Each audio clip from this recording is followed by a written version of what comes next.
वासते तेषां नित्याभियुक्तानां योगक्षेमं वहाम्यहम्। आज या उपक्रमाच्या हा पुढच्या दिवशी अनेक लोक मला अपेक्षा आहे कालपासून येणारे असतील. काही लोक आहेत कालपासून इथे येणारे. कोण कोण आहे आपल्यापैकी जे कालही होतं? फार छान, फार छान.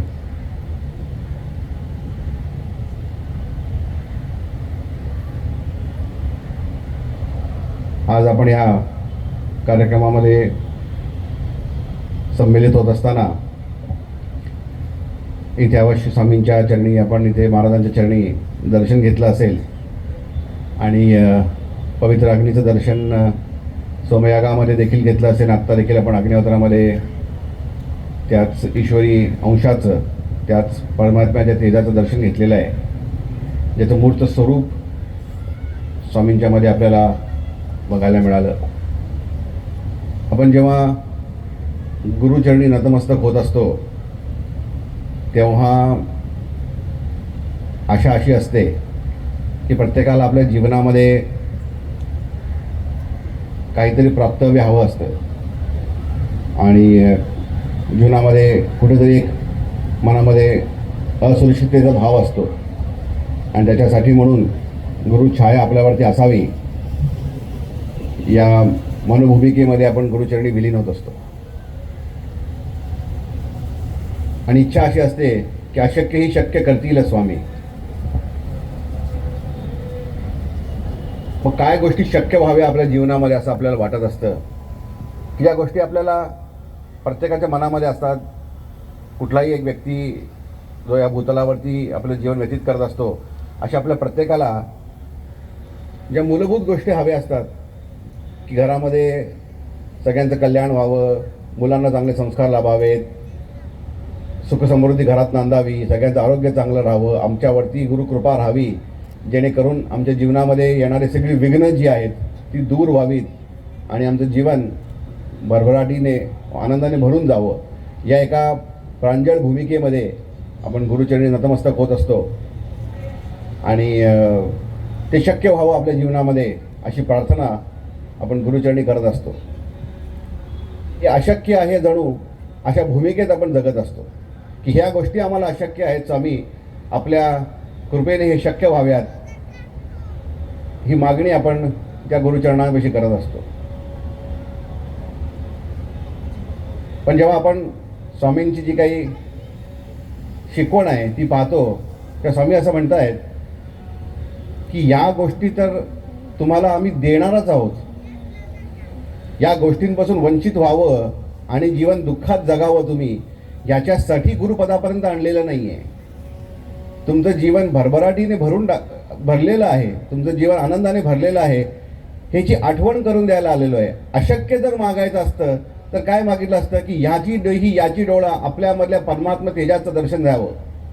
ते अशक्य आहे, ते शक्य करण्यासाठी म्हणून आम्हाला प्रयत्न करावा लागला असता. तुम्ही जे मागताय ते आम्हाला सहज शक्य आहे.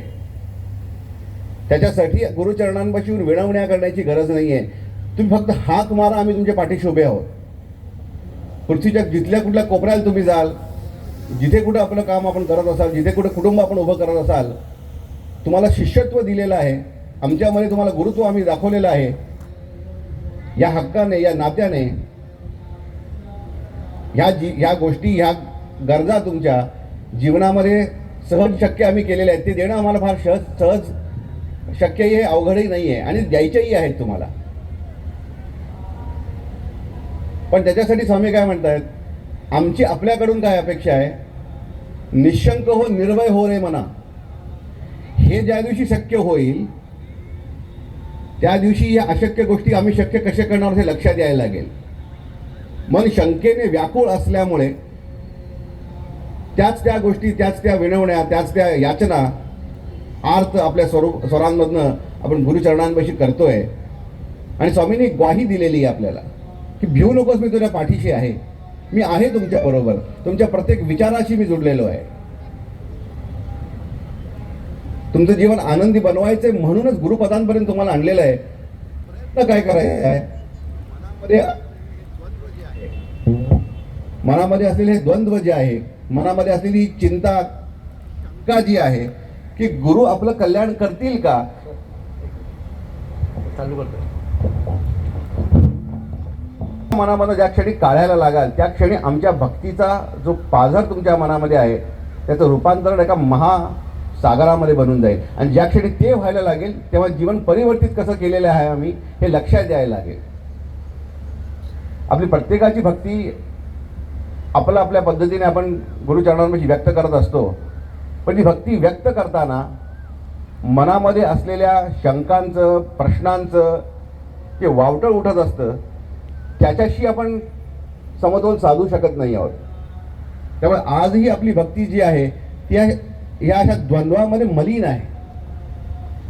त्यामुळे भिवू नकोस या शब्दाचा अर्थच आपल्याला अजून कळालेला नाही आहे. हा आशीर्वाद स्वामींनी बाळप्पा महाराजांना दिलेला होता की भिवू नकोस, मी आहे, काळजी करू नकोस, जे कार्य तुला सांगितलं ते पुढे करत राहायचं आहे, त्याच्यासाठी सतत तुझ्या पाठीशी स्वामी बळ राहणार आहे. आणि त्यांच्या रूपाने हा आशीर्वाद आपल्या सगळ्यांना देखील मिळालेला आहे. पण भीती नसणे, भीती कधी मनातून जाईल जेव्हा पूर्णपणे श्रद्धा आपल्या मनामध्ये स्थिर होईल त्या क्षणी जाईल. जोपर्यंत मनामध्ये भीती आहे, शंका आहे, तोपर्यंत भक्ती कधी मनामध्ये स्थान घेऊ शकणार नाही. आणि जोपर्यंत भक्ती आपली स्थिर होत नाही तोपर्यंत विचारांचा कलह नेहमी सतत तीच आपल्याला त्रासातून घेऊन जात राहील. ज्या क्षणी आपण मनामधल्या या शंकेला दूर करू आणि पूर्ण मन आपल्या गुरुचरणी अर्पण करू त्या क्षणी जीवनामध्ये परिवर्तन होताना दिसायला लागेल. जोपर्यंत आपण ते करत नाही तोपर्यंत कसं आपल्याला निर्भयपणे जगायचं आहे, जो आशीर्वाद आपल्याला अमोघ मिळालेला आहे स्वामींच्या कृपेने, त्याची प्रचिती जीवनामध्ये येणार नाही. आजही आपल्याला आपल्या गुरूंवरती विश्वास कमी आहे. तुमचं जे काही योगक्षेम आहे तो तुम्हाला पूर्ण करण्यासाठी प्रयत्न करावा लागेल अशी परिस्थिती आमच्या शिष्याची निर्माण होऊ देणार नाही अशी ग्वाही आम्ही दिलेली आहे. तुमचं योगक्षेम पूर्णपणे आम्ही जबाबदारी घेतो, त्याची पूर्तता आम्ही करून देऊ. फक्त अनन्य भक्ती मनामध्ये निर्माण करा एवढी आपल्याकडनं अपेक्षा केलेली आहे. आणि नेमकं तेवढंच करणं आपल्याला शक्य होत नाहीये. अनन्य भक्ती म्हणजे काय की द्वैत नाहीये मनामध्ये. मला ही काळजी नाही की तुम्ही आमचं कल्याण कराल की नाही. ज्या क्षणी आपल्या चरणी विलीन झालो, तुमचं गुरुत्व जेव्हा मी आपलं मानलं आणि आपलं शिष्यत्व तुमच्या चरणी अर्पण केलं, त्या क्षणापासून सारं जीवित्वाचं कर्तृत्व आपल्या चरणी अर्पण करतो. आता मला आपण आदेश करा. जसं बाळप्पा महाराजांना स्वामींनी आदेश केला की यावत चंद्र दिवा करो, स्वामी भक्तीचा प्रचार कर. ते कधी शक्य झालं? अनन्य भक्ती मनात निर्माण झाली त्या क्षणी निर्माण झालं. जोपर्यंत मनामध्ये शंका होती तोपर्यंत निर्भयता निर्माण करता आलीच नाही. आजही आपण जीवनामध्ये आपल्याला अनेक वेळेला असं वाटतं, खूप लोक म्हणताना बघ आम्ही ऐकतो किंवा खूप अडचणी आहेत, खूप वेळा अक्कलकोटला आलो, खूप वेळेला स्वामींचं आम्ही नामस्मरण करतो, खूप आम्ही वेगवेगळ्या धार्मिक कार्यक्रमांमधून भाग घेतलेले आहेत, तरीही जीवनामध्ये अजूनही समस्या आहेत. किंवा खूप वेळा लोक असं म्हणतात काय माहिती कधी स्वामी कृपा करणार आहेत, हो की नाही. किंवा सगळ्यात सहज आपण म्हणताना म्हणतो की वाईट करण्याने चांगलं कसं होतं नेहमी, आमचंच कसं होत नाही. सहज एक मानवी भूमिका आहे आणि ती आपल्या प्रत्येकाला कधी ना कधी वाटलेली असते. पण त्या प्रत्येक क्षणाला आपण हे विसरून जातो की आपलं जीवन वेगळं आहे. आपलं जीवन गुरुस्पर्शाने प्रफुल्लित झालेलं आहे. आपण हे प्रश्न विचारू शकत नाही. आपण ज्या क्षणी हे प्रश्न विचारत असतो तेव्हा गुरूंच्या असलेल्या निर्णयावरती प्रश्नचिन्ह निर्माण करत असतो की त्यांनी जे आपलं चरितार्थ आखून दिलेलं आहे ते आम्हाला मान्य नाहीये आणि तुमच्या न्यायावरती आमचं प्रश्नचिन्ह आहे. जोपर्यंत हे द्वैत आपल्या मनातून जात नाही तोपर्यंत प्रश्न सुटतील कसे हे लक्षात येत नाही. स्वामी काय म्हणतायत, तुमचं योगक्षेम आम्ही वाहू, कधी अनन्य भक्ती निर्माण कराल त्या क्षणी. आणि ते अशक्य नाहीये तुम्हाला. जसं आम्हाला तुमचं जीवन घडवणं अशक्य नाही तसं तुम्हाला भक्ती निर्माण करणं अशक्य नाहीये. फक्त प्रयत्न त्याचा करा. प्रयत्न कशाचा करा की मनामध्ये प्रांजळ भक्ती निर्माण व्हावी आणि शंका कुशंका निघून जाव्यात आणि जीवन जे जगतोय ते गुरु आज्ञाच्या पूर्तीसाठी जगतोय ही भूमिका निर्माण करा. भक्तीसाठी, गुरूंच्या प्रेमळ आशीर्वादासाठी म्हणून जीवन जगतोय आणि ते जीवन जगत असताना कर्तव्य स्वरूपी चरितार्थ करणार आहे हे ज्या क्षणी आपल्या मनामध्ये भाव निर्माण होईल त्या क्षणी तुमचं जीवन परिवर्तित झालेलं लक्षात यायला लागेल. जोपर्यंत आपण आपल्या स्वार्थाने जीवन जगत राहू तोपर्यंत गुरु आशीर्वाद आपल्या मनामध्ये स्पर्श करून जाणार नाही. ज्या क्षणी परमार्थाने जीवन जगायचं ठरवू तो पाझर महासागरामध्ये परिवर्तित होऊन जाईल आणि ते याची देही याची डोळा बघता येण्यासारखं आहे. ते अशक्य नाही आहे आपल्याला. आजही आपण जेव्हा आपलं जीवितार्थ करत असतो आपण कुठल्या ना कुठल्या ईश्वर स्वरूपाच्या चरणी आपली भक्ती असते. आज स्वामींच्या चरणी असेल, महागणपतीच्या चरणी असेल, महादेवाच्या चरणी असेल, ज्या कुठल्या स्वरूपामध्ये आपल्याला ईश्वरत्व पटतं त्या स्वरूपामध्ये जेव्हा आपण एक हृदयाने समर्पित होऊ, मनामधली ही शंका दूर करू आणि जीवन तुमच्या भक्तीसाठी आहे, आपल्या आज्ञाच्या पूर्तीसाठी आहे, ते करत असताना माझ्या व माझ्या परिवाराची सगळी जबाबदारी तुमची, आता सांगा गुरुदेवा काय करू, ही ज्या क्षणी आपण म्हणू त्या क्षणी जीवनामध्ये कलाटणी आलेली दिसून यायला लागेल. आपण ज्या गोष्टी मागतोय ना गुरूंकडे ते द्यायच्या नसत्या तर इथपर्यंत दर्शनाला आणलं नसतं. आज एवढ्या सगळ्या मोठ्या लोकसंख्येमधनं इतक्या लोकांना काढून जेव्हा बाहेर इथं बोलवलेलं आहे त्या ते आपल्यावरती गुरु आशीर्वाद आहे हे तर गृहीत धरलेलं आहे त्यांनी की म्हणूनच बोलवलं, म्हणून इथपर्यंत आणलं. आता आठवण काय करून द्यायची आहे की आता गुरुदक्षिणा स्वरूपी जे कार्य आपल्याकडनं अपेक्षित आहे, काय कार्य अपेक्षित आहे, सायंकाळचा अग्निहोत्र करा. जी उपासना तुम्हाला सांगितली ती नित्यनेमाने करा. हे ज्या क्षणी तुम्ही मान्य कराल की आम्ही जीवन गुरुचरणी अर्पण केलं आणि गुरु आज्ञा शिरसावंद्य मानून जीवन समर्पित केलं त्या क्षणी आपल्या सगळ्या योगक्षेमाची धुरा स्वामींच्या हातात जाते. मग आपलं आयुष्य आपण बेटर घडवणार आहोत का स्वामी चांगलं घडवणार आहेत ह्याचा निर्णय आपल्याला घ्यायला पाहिजे. ज्या गोष्टी आपण भौतिक स्वरूपामध्ये जे प्राप्तव्य म्हणून मागतोय ते अनेक लोकांना मिळालेले आहेत. कमी बहुत अंशाने आपल्या प्रत्येकाला मिळालेलं, अधिक मिळावं आपली अशी अपेक्षा आहे आणि ते मिळणारही आहे, सहज मिळणार आहे. कारण ज्या ईश्वर स्वरूपासमोर आपण येऊन बसलोय त्या ईश्वराच्या त्या ऊर्जेसमोर जे मागतोय ते फार लहान मागतोय. मोठं काहीतरी मागा म्हणतात महाराज. मागायचं असेल तर मोठं काहीतरी मागा. काय मागाल मोठं की याची देही याची डोळा ईश्वराचं दर्शन होऊ दे, ते आम्हाला तुम्हाला द्यायला प्रयत्न करावा लागेल. पण तुम्ही जे मागताय ते फार सहज आहे, ते आम्ही देणारच आहोत, त्याची काळजी करू नका. फक्त मनात ही शंका काढून टाका, तुम्हाला ते मिळेल, त्या क्षणी मिळायला लागेल.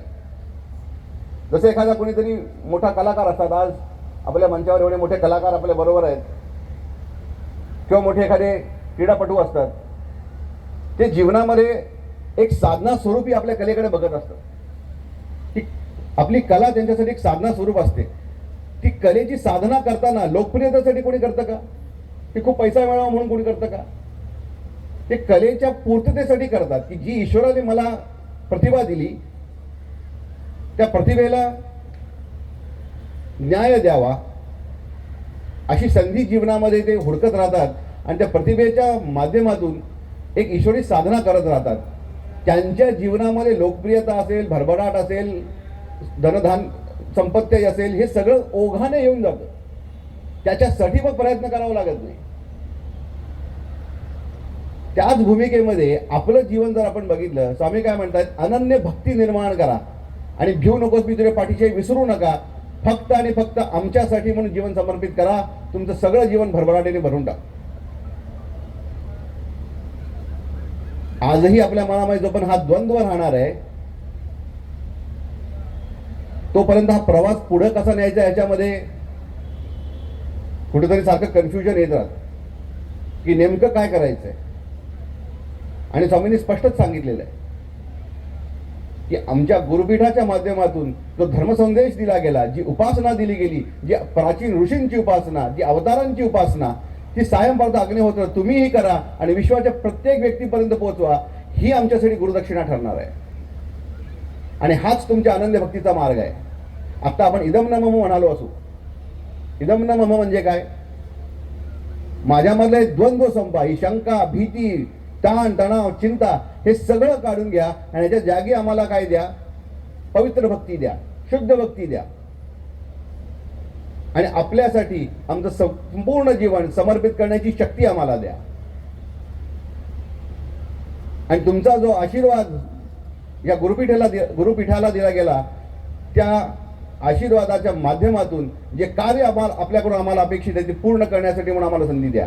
की यावत चंद्र दिवाकरव, स्वामी भक्तीचा प्रचार कर. म्हणजे काय? नित्य अग्निहोत्राचा प्रचार कर आणि ते घरोघरी प्रत्येक व्यक्तीपर्यंत, जगाच्या प्रत्येक कोपऱ्यापर्यंत पोहोचवण्याचं कार्य आमच्या हातून घडावं, इतकीच मागणी. बाकी सगळं तर आपल्याला माहितीच आहे. ज्या क्षणी ही परिवर्तनाची भूमिका आपली निर्माण होईल, जीवनामध्ये परिवर्तन झाल्याचं लक्षातही यायला लागेल. मग आजही जेव्हा आपण इथे आलेलो आहोत, एवढ्या मोठ्या संख्येने एकत्र आलेलो आहोत, या अग्नीच्या परमात्माच्या स्वरूपासमोर बसलेलो आहोत. आज पवित्र अग्नीमध्ये प्रत्येकाने इथे आज आहुती दिलेली आहे. मग आज जीवनामध्ये परिवर्तनाचा क्षण ठरावा की आजपासून जीवन चिंतामुक्त जगेल. चिंता कुणी करावी? ज्याच्या मनात तुमची भक्ती नाही आहे ना, त्यांनी करावी. त्याच्या शिरावर तुमचा आशीर्वाद आहे, त्याच्या मनामध्ये तुमची भक्ती आहे, असं कोण आहे जे आमचं वाकडं करेल? समर्थाची या सेवका व कृपाही, असा सर्व भूमंडळी कोण आहे? मग तुमच्या शिष्याचं वाकडं करणारा असं आहे तरी कोण? कोण आहे तो तुमच्याही पेक्षा समर्थ आहे? असं जर कोणी असेल तर त्याच्यात चरणी नतमस्तक हो, पण बघण्यात तर कोणी नाही. त्या श्रीकृष्णाच्या पुढे कोण टिकलं? अर्जुनाच्या मनात काय होती? फक्त अनन्य भक्ती होती. आणि ते एका भक्तीच्या जोरावरती आजही अजरामर झाला.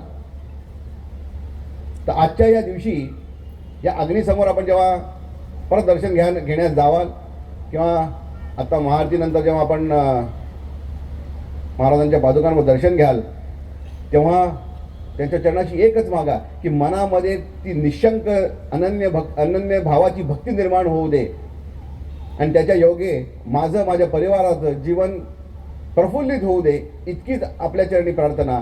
आणि आमच्या हातून ह्या जीवनामध्ये आपल्याला अपेक्षित असलेलं जे धर्मकार्य आहे ते पूर्ण करण्यासाठी म्हणून आम्हाला संधी, शक्ती, भक्ती द्यावी, इतकीच प्रार्थना. ज्या क्षणी आपण हे मनात म्हणायला लागाल, जे चिदंबरमध्ये आपण म्हणतो सकाळ संध्याकाळ, त्या क्षणापासून जीवन आपलं उत्कर्षाकडे जायला लागेल. याचा अनुभव घेऊन बघा.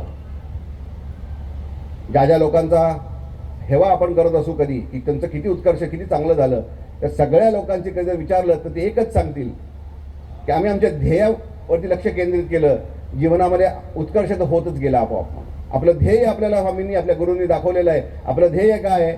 घर घर में जन जन में अग्निहोत्र हो. आसे तो हिमाचल, द्वारिका से लेकर जगदीशपुरी तक संपूर्ण भारत ही क्या, अभी तो संपूर्ण विश्व में धर्मराज प्रस्थापित होवे, यही कामना करे. हे हा आदेश आहे आपल्याला. त्यामुळे त्या कामनेसाठी, त्या कार्यासाठी आपण जर प्रेरित असू, त्या कार्यासाठी जर जीवन समर्पित असेल, तर जीवनामध्ये उत्कर्ष होण्यापासून आपल्याला कोणी थांबवू शकणार नाही. तर आजच्या या दिवशी आपण सगळ्यांनी एकत्र यावं, ही गुरु इच्छा. एकत्र येऊन गुरुचरणापाशी बसून उपासना करावी, ही त्यांची आज्ञा. आणि इथून पुढचं जीवन आपलं सगळ्यांचं गुरु कृपेने भरून जावं व आपल्या सगळ्यांच्या हातून त्यांना अपेक्षित, त्यांना आनंद होईल असं जीवन आपण आपलं उभं करून दाखवावं, अशी प्रार्थना त्यांच्या चरणी करू. आज अक्षयजी, अनुजजी, अमीरजी सगळे आलेले आहेत. आपलं परिचय नाही ताई आमचा, पण आपण सगळे आज आलात, खूप आनंद झाला. अक्षयजी तर सगळ्यांना परिचित आहेत, ज्यांच्या चरणी आपण नतमस्तक होतो, त्यांची भूमिका अक्षयजी करतायत. आपल्या स्वरूपामध्ये आम्हाला सगळ्यांना स्वामींचं दर्शन होतं आहे अक्षयजी. आणि आपल्यासही खूप खूप स्वामींचा आशीर्वाद आपल्या सगळ्यांसाठी. आणि आपण आपल्या कलेच्या माध्यमातून भक्तीचा प्रचार करताय आणि सगळ्या लोकांपर्यंत स्वामीचरित्र पोहोचवत आहे. त्यामुळे खूप प्रशंसा आहे त्या गोष्टीची. आणि अक्षयजींचं विशेष कौतुक असं की मी बघत होतो की ते अनेक वेळेला लोक त्यांच्याशी फोटो काढायला किंवा त्यांच्याकडे धावत होते आणि ते प्रत्येकाला स्वामी या भूमिकेमध्ये बघत होते आणि लोक त्यांच्यामध्ये स्वामी बघत होते, हे आलेल्या व्यक्तीकडे स्वामी म्हणून बघत होते. त्यामुळे खूप श्रद्धेने ते कामं करतायत सगळे आणि खूप श्रद्धेने गुरुचरित्र आपल्यापर्यंत सगळे पोहोचवत आहेत. त्यामुळे आपल्या सगळ्यांचे खूप खूप आभार आणि आपल्या सगळ्यांच्या हातून गुरुकृपे असंच काम वृद्धिंगत होत राहो आणि हा उपासनेचा विषय कधी आपण देखील मांडाल अशी आपल्या सगळ्यांना मी अपेक्षाही करतो, विनंतीही करतो. त्यामुळे आजच्या या दिवशी आपल्या सगळ्यांचे खूप आभार आल्याबद्दल आणि अक्कलकोटला यालच त्याच्यात काही शंका नाही. तर इथून पुढे मला वाटतं आपल्याला पुढे 3 दिवस अजून हा कार्यक्रम आहे आणि उरलेले 3 दिवस रोज याच संख्येने किंबहुना याच्याहीपेक्षा मोठ्या संख्येने लोकांनी आपण यावं, इथं अग्निहोत्रात रोज भाग घ्यावा, त्याचं प्रशिक्षण घ्यावं, घरी जाऊन रोज अग्निहोत्र करून आपल्या जीवनामध्ये उत्कर्षाचा मार्ग आपण खुला करून घ्यावा. नमस्कार.